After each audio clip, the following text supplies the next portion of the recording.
this may come as a surprise to you, but weight loss is not linear. And you're not gonna gain or lose what you'd expect.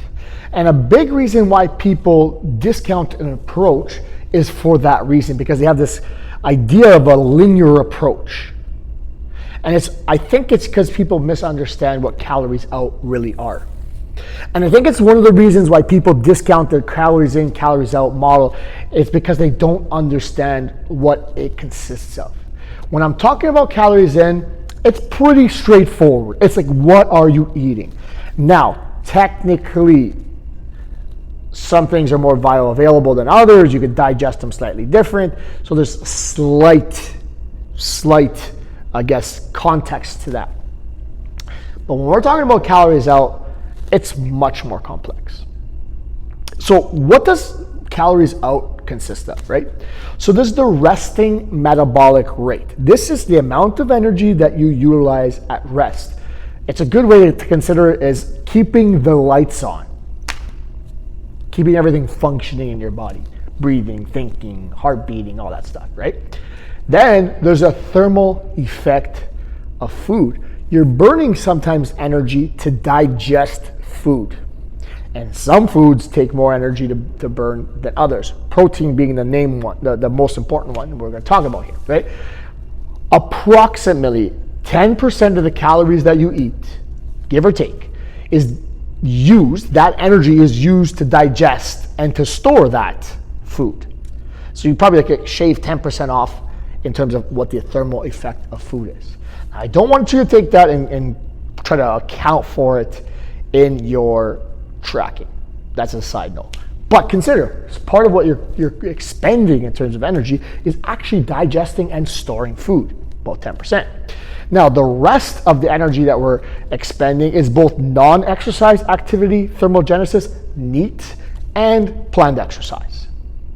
Now, how is this complicated, you ask? Well, resting metabolic rate, your RMR, it adjusts with differences in muscle and fat. So the more muscle you have, the more your RMR is higher. And the less muscle you have, the slower your energy expenditure is at rest, even at a higher weight. Because muscle takes a little bit more energy than other types of tissue, right? Your thermal effect of fluid actually goes up or down based on the amount you eat. The more you eat, the more thermal effective food. The less you eat, the less thermal effective food. So there's a variance here. So it's possible when you're eating less that you're burning less energy, you're using less energy to digest food. So that has an effect on how much energy you're expending. There's the non-exercise activity thermogenesis, the NEAT, right? Your body is trying to increase when you're eating more and decrease when you're eating less.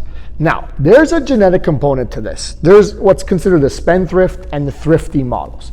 A spendthrift, it likes to move more when you have more food, and it decreases more when you have less food. It's okay with spending energy. It's not a problem. But then there's also the thrifty type of genetic makeup, where if you overfeed, you eat too much, there's no effect. It doesn't try to burn more energy. It actually tries to save it. So whereas the spendthrift, it's like an energy's come in, it's okay, let's spend it. Let's spend that money. Let's spend those calories. Whereas the thrifty genetic component, it's like we're having more food come in, but let's hold on to it. Let's hold on to it, right? And I think that's where some people talk about the starvation mode, which is incorrect. But I think this is where they're sort of taking this intuition from, right? And aside with that, the thrifty model, there's a big decrease in energy expenditure when there's calorie restriction. So let's say you get really low in calories that you take in, your body really drops in the amount of non-exercise activity thermogenesis that it partakes in. So essentially, it likes to save energy and it doesn't like to spend energy when you have this kind of body component, genetic component. So that might explain sometimes why you're not seeing a change even though you think you're doing the right calculations. And this is why tracking your NEAT is so important. Like we talk about, and people argue all the time the 10,000 step. But I think if you're forcefully ensuring that you're getting those steps, you override maybe this thrifty model that your body might have, where it's trying to save energy when it's eating less. You want to still burn more, especially if fat loss is your goal. Excuse me.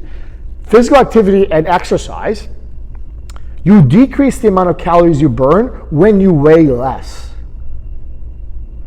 So even in the same amount of exercise you do, if you weigh less now, you burn less calories. Smaller people, taller people, less calories, more calories. Larger, more muscles, more calories. Less muscles, less calories burned. It's somewhat relative. And I don't want to say it's linear, but it's relative, right?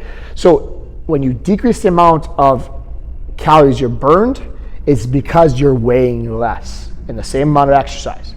So you must compensate for this if you want to keep out this calories out part of the equation.